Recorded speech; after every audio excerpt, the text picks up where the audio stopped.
Welcome to Let's Get Political San Francisco. I am your host today, Eva Kane, and our studio guests are Kirsten Selberg, who spearheaded the Save the Palace of Fine Arts petition. We also have Flora Davis and Sharon Steuer, the creators of the Cultural Space Coalition and local artists in San Francisco. Welcome, ladies. Thank you. Thank you for having us. So, San Francisco is experiencing a crisis with artist eviction and displacement. Are we losing our culture?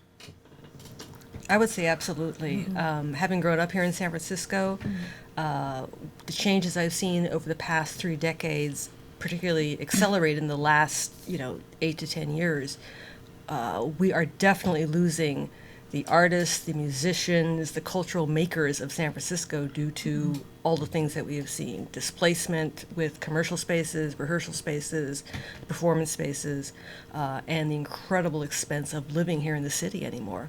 There's no one here to make art anymore here in the San Francisco. Unfortunately, that's the truth. So why is it important to have art in our community? Well, this is a small city, but it's a city dense with cultural richness. Our architecture, our murals, our local color, local flavor, which is everywhere and everyone. And without the cultural diversity, frankly, and the diverse cultural messages that we all have, we end up being whitened out, really. And what I say is we'll end up being a city sort of like Wall Street with views. It's all about the money.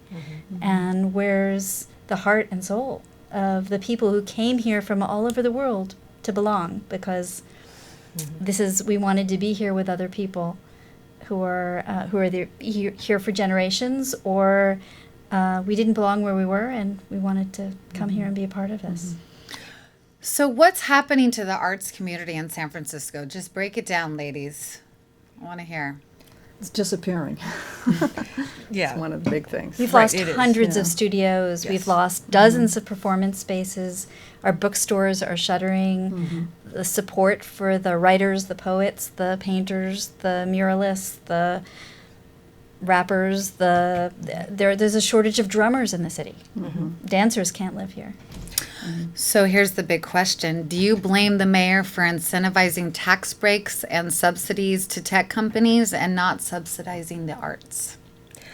Yes. Yes, the mayor and the entire planning, the board of supervisors, everyone who is in charge of, choosing the new direction of the city.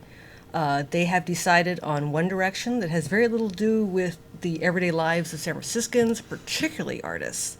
And they've decided this is the way they're going to go. And unfortunately, in that wake is a lot of destruction of neighborhoods, community, culture. It has incredible ramifications for the future of the city. And it's looking towards a city that is less ethnic, financially diverse, culturally diverse. And it's important to have that what am I trying to say? What's the word? Balance of... Balance, because it forces you to look outside of your very narrow life, your little window that you're in. If you're a tech person or a Wall Street person, this is your little narrow thing. Culture forces you to be exposed to other people, other ideas. It challenges you, constantly forces you to grow. And that's what we're losing in San Francisco. And our cultural ecosystem is out of balance. Yes. And in doing so, I mean, it's a short-term profit for a long-term loss. To right now cash in, cash out, get those offices, get those studios converted to offices and performance spaces converted to offices. There may be money being exchanged, and developers may be making a lot of money, and I don't know if people in City Hall are making money. But what's happening is, in the long term, the vibrancy of the communities is being lost, which is devastating and very hard, if not impossible, to reverse. And the long term, who's going to want to come to a city when all there is are shuttered offices? There's no support for any of the people who work in the restaurants that are such a vibrant part of the city. Restaurants left and right are saying they can't hire staff. Right. Because they can't afford to live here with that They minimum can't afford to wage. live here with that minimum the wage. basic wage. These yeah. luxury condos are going in. Who's going to clean their toilets? And as you were mentioned, who wants to come to a San Francisco that's just gray, as far as culture? It's just, blah. San Francisco is all about color and excitement and vibrancy and the freaks and the glorious over-the-top people who have traditionally found their place here in San Francisco and made it what it is today. Sorry, the tech industry and condos and luxury housing, that's not culture. Restaurants and bars that seem to be culture today, that's not real culture. That's not art. So yeah, San Francisco loses. We all lose at the end. Speaking of art movements, and I guess you could say protest, you recently had a whiteout exhibit. Can you tell us more about that? Well, it was actually a protest to reverse the whiteout. Reverse the whiteout. Reverse the whiteout because the city is being whited out. Yes, we had it at the end of the last open studios that Soma Artist Studios was producing after being 26 years in one building. And the whole idea was to draw attention to what's happening with the arts and culture in San Francisco. So one of the things that we decided to do was just cover all the pieces of art in that last exhibition that we had, and then at one time just, as a symbolic of reversal, to take it all down at once.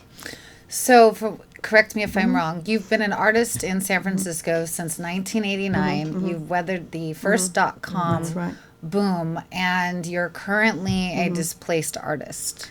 Well, I'm not displaced at the moment. I actually am in a studio. Okay. But that studio only has till January of next year. Okay. Maybe the owner will decide to keep us again, but there's always something better around But you the were corner. displaced from I was Soma's. displaced, but I'm not at the moment displaced. I was lucky to find something. But probably not even a third of the students, probably not even a third of the artists at Soma Artist Studios found a place. How many artists were at Soma Arts? 43. And there was an increase, 60% rent. Rent increase. Increase, Yes, correct. something that's very unaffordable for us. So basically, we were priced out. And that's really common. So landlords are aware that they don't want to be branded as evictors, so they will often create this untenable scenario as an offer that is impossible to take. We've seen that happen in the Studio 17 building, in the Cell Space building, in the Soma Arts building. An offer is made that is a disingenuous offer, which forces the artist out, and then the landlord's able to claim, I didn't evict them. They left on their own volition. Right. Okay, Kirsten, this is for you. The palace is currently a public space. Is the palace currently in jeopardy of privatization? And for people that are not aware of what's currently happening to the palace, please elaborate on this. This is crucial. Yes, this is the palace issue is kind of indicative again of what's happening all over the city. It started with the San Francisco Recreation Parks Department wants a new long-term tenant in the old exhibit hall, which is the space where the Exploratorium used to be. They started a tenant process where they requested bids from the public to create a new long-term tenant. 51-year lease, and although they said that the process was very transparent and they really got the information out there to the public, somehow most of the people in San Francisco really had no idea this was going on. And the three finalists of, I believe it was, I forget how many proposals that were eventually put in, the three finalists they had picked, two proposals turned the exhibit hall property into boutique hotels with various amenities geared towards, let's just say, the people who would be staying there. Boutique hotels. Yes, boutique hotels. Private. Private boutique hotels Yes. would be Upscale, taking place yes. of the Palace of Fine Arts. Of the Palace of Fine Arts, yes. And the third proposal was presented by SF MAP, and it was a destination restaurant with a small San Francisco-themed museum attached to it and a small education space, I believe. Once I found out about that, which was, again, months after this process began. I just happened to find an article about it and read it, and I said, what? It was my first response. And how did I not know this was going on? I got a little cranky, started a petition. To this day, we have approximately 25,000 signatures from people in San Francisco, the Bay Area, and around the world who are saying, this is not the future we want for the Palace of Fine Arts. This is not the Palace of Boutique Hotels. This is the Palace of Fine Arts. Thank you for doing that. And I know it was a shock to all, and I actually saw it in the courthouse when we met, and I was blown away to see that they could actually accept proposals to attempt to move forward with boutique hotels. It's mind-boggling to me. Yeah. So that leads me into what's the current state of the palace right now? The current state is, interestingly enough, the 2 boutique hotel backers have backed out of the process, and we are left with the SF MAP proposal as being the current only bid. We're at the point where the supporters of the petition are very interested in letting the commission know that they would like the process reopened, so that more art-oriented / art education entities can bid on this tenant process. Because the Exploratorium, when it was here, played such a crucial role in everyone who grew up here in San Francisco. It is like a touchstone for growing up here. You went there when you were in grammar school, when you were in high school, you hung out there in college after, parties and stuff. But it was the education part of it that really meant something to people. And people want that to remain open to everyone. They want it to remain arts and education oriented. And that's what the future of the palace that they want. And I think the commissioner really needs to listen to the people of San Francisco. This is a resource that belongs to all of us. We've paid for it time and again through taxes, through bond issues. And this is, again, something that, again, reminiscent of what's happening all over the city. This is a city, a citizen-owned thing that is being sold off. A resource. A resource. This is exactly, this is a community resource that should be geared towards the community, serving the community. Right. And to have it sold out from underneath us. Yeah. Yes. That's just unacceptable. It's also endemic to the kind of backroom dealing that happens, that we still tell people to sign the petition for the Palace of Fine Arts, and they're saying, what? I never heard of that. Yes. Even to this day, the quote local paper, the Chronicle, doesn't cover anything.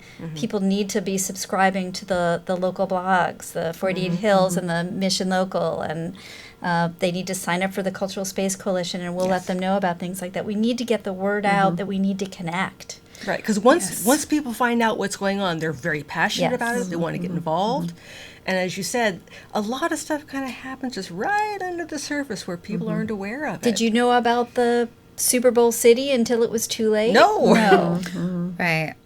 Well, I am relieved, though, to hear that the 2 boutique hotel initiatives were, taken off the table. That's a huge relief, and I hope that we can all come together and urge people to sign the petition, as well as see what the next proposals will be, which that's going to lead us into a video clip from the Ethnic Dance Festival that's currently being held and has been held at the Palace of Fine Arts for the past 26 years.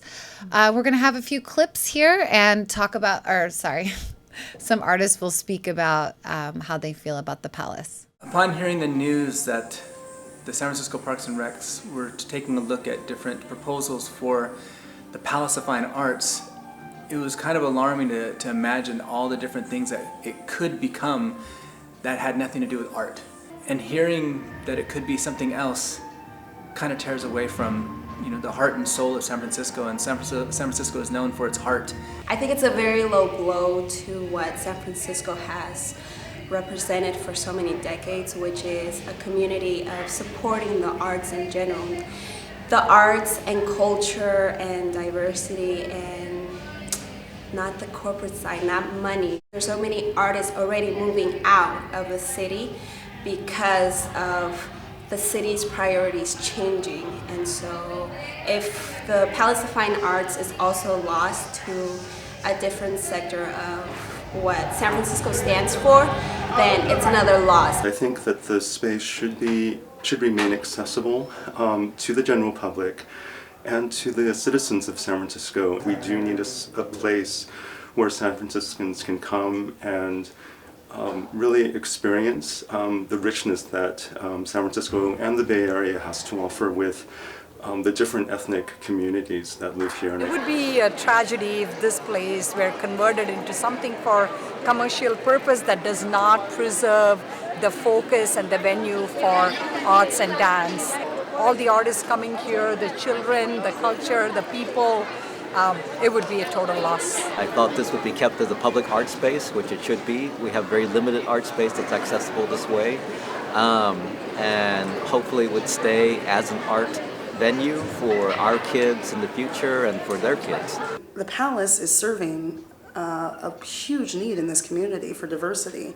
As a person of color myself, it's something that's very close to my heart, and I think it's very important to be maintaining that, a strong cognizance of it, making a point of saying that we value different cultures here in San Francisco. This is a big kingdom to a lot of people, it's the roots of many generations of performing here, and there's a lot of spirit here. The place should continue to expand the culture and the resource that we already have and use it really, really well rather than destroy it and create something different, but continue to grow out different branches, It's really important to keep your history, your root, because without that, you don't know where you came from.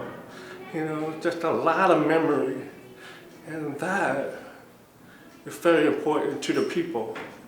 And it's about the people. What is your reaction to these clips? I agree with them 100%. There was at a recent Mission Streets event, we were doing some work raising awareness about the Palace issue, and an elder from Peru came up to me. She was a tiny little thing, and she asked me what was going on with the Palace. And I told her, and she was heartbroken. And she told me a community without its cultura is lost. And I believe with all my heart that is the absolute truth. 100%. So, like you had mentioned, there is still one proposal that has been accepted, and that is the San Francisco History Museum for the Palace, which sounds like an acceptable use of the space. But are there some hidden investors or partners associated with this proposal? Every proposal has its backers, financial backers. That's a reality of, trying to get something together in this modern age. This one can be a little more questionable. Chevron is one of the big backers. I know that a lot of people are not very comfortable with that in that space. I know that the San Francisco Map Group had been very interested in the old Mint down on 5th Street. I think that is a much more appropriate use. I think a San Francisco museum, I think that would be a perfect fit, honestly. I think with the Palace of Fine Arts, I think we need to really stay with the arts. That's its history. That's what it was built for. And I think we can return to that. I think it would be an amazing opportunity that we just can't let this go. Because once it's changed forever. We cannot let it go. Yeah. And what can people do to help? Well, one of the things they can do is to go to our website, savethepalaceoffinearts.org. Our petition is there. You can sign the petition. You can contact the Parks and Recs Department Commission. That is the ones who are managing this. You can find all that information on our website. If you live here in San Francisco, please contact your Board of Supervisor member and say that you would ask them to have the commission reopen the process. Just let them know your feelings about this and what your vision for the Palace's future is. Those are the main things you can do. And additionally, talk to people about it. Tell others, do you know what is going on with the Palace? Because time and again, we've done so many events and we've talked to hundreds of people. San Franciscans, multi-generation San Franciscans. They have no idea what's going on. I spoke with the Park or Rec Department guy. He saw my sign I was holding saying, Save the Palace. He pulled me over. He says, what is going on at the Palace? And I told him, and he said, I had no idea. Someone who works for the Parks or Rec Department had no idea what was going on. So share the information with people. We have downloadable flyers on our website. Share the news and pay attention to your local artists. Pay attention to your local artists. So now that leads me into Sharon and Flora with the Cultural Space Coalition. What have you been up to? And tell us a little bit about the Cultural Space Coalition that you both created. Well, we created the Cultural Space Coalition as a way of trying to gather artists, to bring attention to what's happening in San Francisco, and not just fine artists, visual artists, but dancers, owners of bookstores, Supporters of the arts, anybody who wants to help. Individuals that are activists, that are interested in what's going on. And so we have a bi-monthly update where we collate information and we let people know what's happening. If there's a petition to sign, like this one, or something else, so they, if they want to become active, or if we have some meetings with the Cultural Action Network, who's more of the action arm, you could say, of what we're involved with. And one of the actions that are coming up is developing something on what's called the last stand in the Mission, because what's happening in the Mission is it's being gentrified so radically, which is taking away the what's called PDR, production, distribution, and repair buildings, where artists can find a place to have a studio in, where local businesses can have their businesses and maintain the diversity of San Francisco. So we have a Facebook page. We have its Cultural Action Network has one, and then Cultural Space Coalition. What else could we say? Well, we have to remember that it's the job of government who we elect to represent what we want.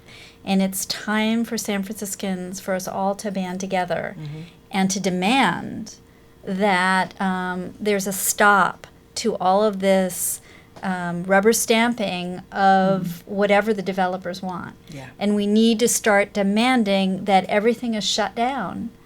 Honestly, only 8% of recent surveys say that only 8% of San Franciscans can afford to relocate if they could right now. That means that anything that's being built at market rate, whether it's production, distribution, repair, or housing, is driving out those of us who live here, generations of people who have lived here, and that contribute to a part of community. Community, and without community, people get depressed. They lose their heart, and they're driven out of the area. Why are people who live out of the area allowed to displace us? If only 8% of us can stay, why is the city allowing the planning, the commissioners, the supervisors, why are they allowing those who live outside to drive us out? So for the San Franciscans and supporters of the arts everywhere, how can they get involved and reach you? They should sign up on our Facebook page. We won't hard sell them. We'll just let them know what's going on. If there's a petition to sign, like the Palace of Fine Arts, if there's an action where we're saying last stand in the Mission, we don't want to approve any more of these luxury developments that's forcing out people. We want a one-to-one replacement of any cultural space that's being removed or any zoning that's allowing small business. We want to be able to reverse the over-gentrification. We want to be able to make it possible for generations of our cultural diversity and our culture to exist. It's been an absolute pleasure, ladies. Thank you so much for being here, and thank you for doing what you're doing in our community. You're very inspiring to us and the community. So it looks like that's all the time we have today for Let's Get Political San Francisco. If you have not liked us on Facebook, please go to Facebook and Let's Get Political San Francisco. Good night.